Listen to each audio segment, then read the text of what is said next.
Halo guys, selamat datang di channel gua Omon Saham. Di video kali ini sesuai request subscriber, salah satu subscriber ya guys ya, kita simulasi lagi dividen reinvest kali ini di saham PBID guys ya. Nah, kalau kita lihat nih guys, si PBID ini guys ya, usahanya itu cuman sebenarnya usaha sepele guys ya. Dia ini usahanya itu kantong plastik guys. Jadi kantong plastik yang ya itu guys, yang biasa buat ini guys ya, buat apa itu, yang biasa kalian buat untuk bungkus-bungkus ini guys ya, sayuran dan segala macam itu loh guys ya. Tetapi dia memang mulai banyak mengembangkan ini guys ya, mulai banyak mengembangkan produknya guys ya. Bahkan dia bikin beberapa merek guys ya, tomat, bengkuang ya, jeruk, cabe, dua, wayang, gapura, macam-macam lah guys ya. Tomat, bengkuang, kayak nama-nama sayuran. Mungkin karena memang produk kantong plastiknya ini banyak dipakai untuk bungkus sayuran kali guys ya. Jadi nama mereknya nama-nama sayuran guys ya. Terus dia juga mendirikan PT Panca Budi Niaga ya guys ya. Jadi perusahaan distribusi produknya itu dia dirikan lagi gitu guys. Jadi kayak mirip-mirip Astra nih guys ya, value chain ya. Perusahaan utamanya itu produksi kantong plastik, dia bikin anak perusahaan itu yang distribusi plastiknya gitu guys ya. Jadi si anak perusahaannya untung, dia juga ikut untung. Nah, kita coba lihat kepemilikannya guys ya. Si PBID ini ya guys ya, dia itu cuman jualan kantong plastik, tapi ya lumayan guys ya, ekspor kemana-mana nih guys ya. Nih guys, jadi si PBID ini juga barangnya diekspor ke Inggris, Jerman ya, Amerika dan Taiwan ya guys ya. Mungkin ini salah satu sebabnya kenapa di Q1 2024 ini labanya dia naik tinggi guys ya, karena mungkin produknya diekspor guys, banyak kan guys. Jadi dia dapatnya dolar guys. Kita tahu sendiri dolar sekarang lagi menguat kan guys ya, di 16.000 terus, nggak mau turun-turun nih guys. Kita coba lihat siapa pemiliknya. Pemiliknya itu PT Alpen guys ya, pemilik Alpen. Terus direktur dan komisarisnya itu guys ya, itu ini guys ya, Pak Joni Taslim ini punya kepemilikan 8,36. Ini pendirinya guys ya, si Joni Taslim ini. Terus ini Vicky Taslim sama Robi Taslim ini juga 1,5 dan 1,55% juga gitu guys ya. Tapi pengendali utamanya itu PT Alpen Internasional guys ya. Ini yang induknya itu si PT Alpen ini punya 74%. Masyarakat itu punya 13% guys ya. Nah, ini mirip dengan PBSA guys ya. Saham-saham dengan kepemilikan publik yang kecil ini biasanya nih guys ya, ini bukan jaminan ya guys ya, tapi biasanya itu guys, perusahaan-perusahaan seperti ini manajemennya akan bekerja keras untuk kepentingan pengendali gitu ya, pengendali sekaligus pemilik saham terbesar gitu guys ya. Karena pemilik saham terbesar pasti akan berupaya supaya manajemennya ini menghasilkan untung, dan untungnya dibagikan ke sebagai dividen gitu guys ya. Makanya si PBID ini itu dividennya gede-gede guys. Nah, dividennya itu ini guys ya. Jadi dividennya itu, nah gini guys, gua mau kasih tahu lo guys ya. Jadi lu jangan salah paham ya. Ada yang komen bahwa dividennya ini luar biasa gede guys. Ini pernah luar biasa gede guys ya, tapi lu jangan salah hitung guys ya. Ini itu guys ya, dividennya itu di data Stockbit itu 160 ya guys ya di bulan Mei kemarin, tetapi kenyataannya ini hanya 40 guys. Karena apa? Karena ini stock split guys. Saham ini tuh stock split di tahun 2024 ini. Jadi rasionya 1:4. Jadi 160 ini setelah stock split itu dividennya jadi cuman ini guys ya, 40 guys ya. Jadi cuman 40. Jadi jangan dihitung 160 guys. Kalau 160 ini dengan harga sekarang ini berapa persen guys ya, gede banget, terlalu gede guys ya. Bahkan mungkin 1, 2, 3, 4 tahun aja sudah over balik modal guys kalau hitungnya dengan sebelum stock split. Tapi itu datanya yang jadi salah gitu guys ya. Jadi perbedaan perbedaan data dividen di Stockbit ataupun di RTI itu dengan Yahoo Finance. Bedanya Yahoo Finance ini selalu data dividennya itu sudah di stock split. Jadi enak kita guys tinggal ngambil data di Yahoo Finance gitu loh guys ya. Oke guys, kita coba lihat laporan keuangan PBID ini guys ya. Laporan keuangan PBID ini di Q1 itu naik guys ya. Naik lumayan parah guys ya. 100M menjadi 133M guys.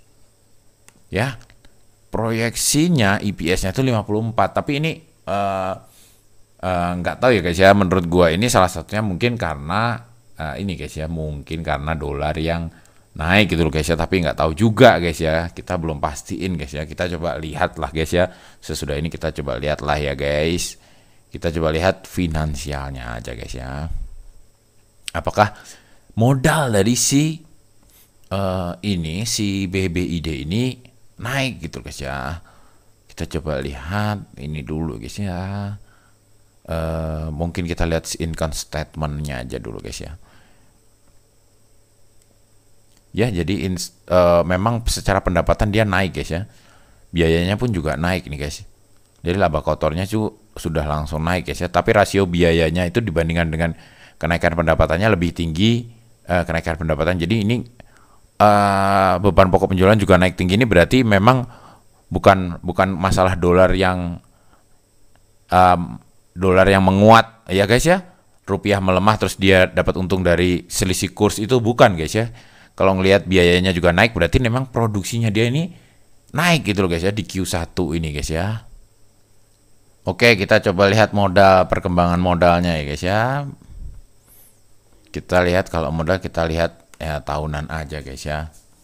Kita coba lihat modalnya nih guys. Nah, modalnya itu bagus guys ya. Modalnya ini terus naik guys ya dari 1,5 triliun guys ya. Terus di 1,6, 1,9, 2,2, 2,4, 2,6. Nah, ini perusahaan yang terus berkembang itu kayak gini guys. Ini calon bagus nih guys, perusahaan kayak gini guys ya. Ini calon bagus guys. Ya, perusahaan seperti ini nih bagus nih guys. Ini terus bertumbuh guys ya. Kita coba lihat kasnya guys ya. Punya duit kagak nih perusahaan. Jangan-jangan kagak punya duit guys ya. Cuman EPS-nya aja yang naik tapi kagak ada duit, sama juga bohong guys. Nah, ini guys ya, perusahaan ini guys itu punya kas yang cukup bagus guys. Nah, kita coba lihat per kuarternya aja guys ya. Kalau kita lihat annualnya nanti nggak kelihatan karena kita pengen lihat tadi ini guys ya. Kita pengen lihat tadi ini guys ya. Pengen lihat tadi Q1-nya gitu guys ya. Ada duitnya kagak gitu guys ya. Jadi di Q1 tadi EPS-nya dia naik guys. Ternyata guys duitnya juga naik guys ya. Free cash flow-nya itu ada 120M guys ya di Q1. Cash flow per share-nya atau duit nganggurnya guys ya per lembar itu udah 63 guys. Jadi per satu lembar ya guys, lu beli ini guys ya, lu beli si PBID ini di harga 434, lu itu sudah ada uang kas nganggur buat lu itu Rp63 gitu loh guys ya, gitu. Jadi secara cash flow ini banyak guys, berlimpah guys cash flow-nya guys, gitu guys. Padahal dia juga kemarin di Q berapa ya? Q2 apa Q3 itu bayar dividen guys. Kita coba cek guys ya. Oke, nah ini guys ya, dia itu ini enggak guys ya. Ini bayar dividen ya, pembayaran dividen itu kemarin Q2 2023 guys. Q2 2023 itu kemarin bayar dividen tapi cash flow-nya tetap melimpah guys ya. Jadi karena si perusahaan ini ngasilin duitnya banyak guys ya. Jadi di Q1 itu cash flow-nya itu dia nyisain cash flow itu 136 buat pengeluaran itu 16M ya. Sisanya 120M itu duit nganggur guys ya. Duit nganggur bisa buat dividen, bisa buat investasi lagi ya, buat macam-macam ya guys ya. Gitu. Jadi duitnya kasnya lumayan berlimpah. Oke guys, kita lanjut ke dividen reinvest di PBID ini guys ya. PBID ini guys ya.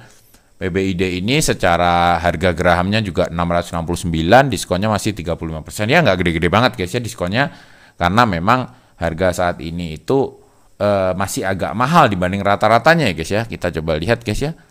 Kita coba lihat ini guys ya, chartnya guys ya. Nah ini guys, 6 bulan terakhir itu sudah naik 91,5, 26% guys naiknya guys. Wajar karena kinerjanya terus naik guys ya. Jadi terus naik, investor-investor itu berbondong-bondong guys pengen saham ini gitu loh guys ya. Sebenarnya omon-omon terus terang kurang suka membeli saham untuk dividen reinvest tuh di harga sekarang guys ya, di harga saat ini. Ini meskipun secara grahamnya itu sudah terdiskon 30-an%, tetapi lebih bagus sih sebenarnya kita kalau kita dapat di harga yang ini gitu loh guys ya, 350-an ini gitu loh guys ya. Tapi gue kagak tahu nih masih akan mau turun apa enggak ya. Syukur-syukur ada orang baik yang ngebanting harga gitu guys. Tapi ya kita agak susah berharap karena ini sepertinya kalau ada yang ngebanting, investor akan sekedar menampung gitu loh guys ya. Jadi harganya nggak bisa turun-turun gitu guys ya.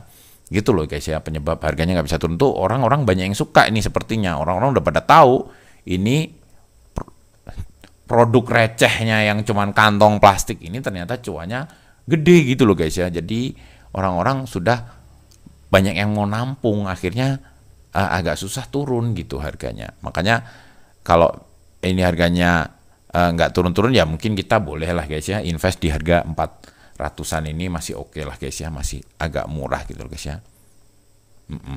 Gua tunjukin sedikit dulu guys ya, kita coba lihat fundamental chartnya itu juga memang ini kayak gini guys.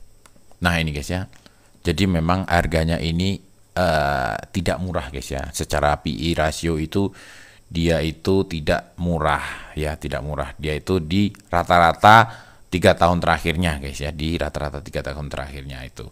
Jadi bebas guys ya, kalau mau dividen reinvest sekarang itu kurang terlalu oke lah guys ya. Ini karena di harganya di rata-rata belum nembus yang hijau apa yang orange ini yang murah banget gitu guys ya. Kita coba lihat BBV-nya guys. Secara BVV juga belum murah guys ya, belum nembus garis hijau. Kemarin pas 300-an itu udah di bawah garis hijau mendekati merah nih guys ya. Ini Januari awal tahun itu dia ini guys ya murah gitu loh guys ya. Tapi nggak tahu nih guys ya, gue khawatir kalau saham ini tuh nanti nggak turun-turun malah semakin naik gitu loh guys ya. Gue khawatir seperti itu aja gitu loh guys ya. Oke guys, kita lanjut.